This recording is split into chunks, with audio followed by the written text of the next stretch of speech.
Hi, my name is Manuel Bertanel Ginares. I'm technical lead for Open Targets, and I want to show you how awesome it is, an internet tool that we developed last year, and we are releasing to the community this June release.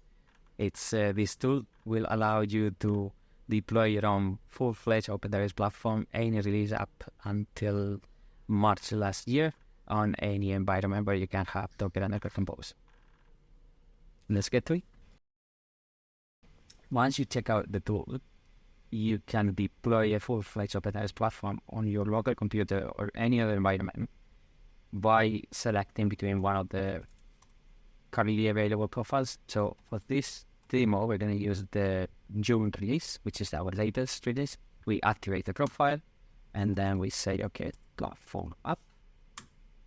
And this is going to download all the data that is needed for the data backend, where we have two different services. One is OpenSearch for the NoSQL or unstructured data that we have in the data backend, and the other one is ClickHouse.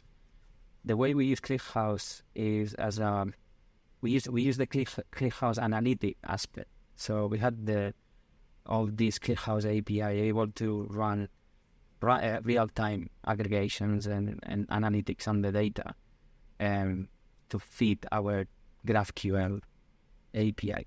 So this tool is bringing up all the different services that are part of the Open Targets platform.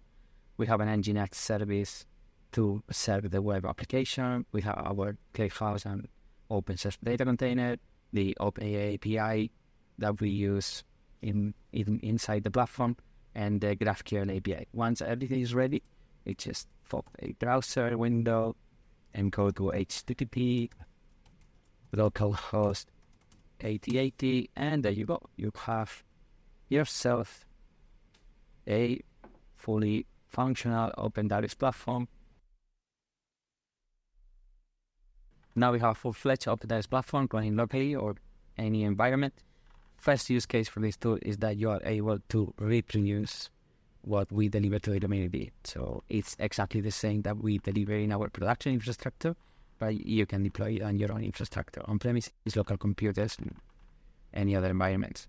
The second use case is about enabling the community for rapid prototyping, for building functionality or even enriching the data that we have in the platform through this tool, because you can easily deploy our latest release or any other release of our platform and then test whether you were building by enriching the data or also extending the API or customizing the website still works, and the changes you may need to do on your development, and everything is open source, so you can build on top of that.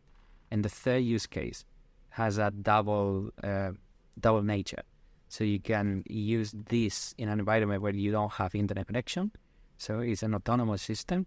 You still have all the functionality and the benefits from the platform wherever you don't have internet connection. The other one is being able to use all the platform features in an environment where security is of high importance, like places where you have an air gap environment and the machines and the computing power cannot have a connection to the internet.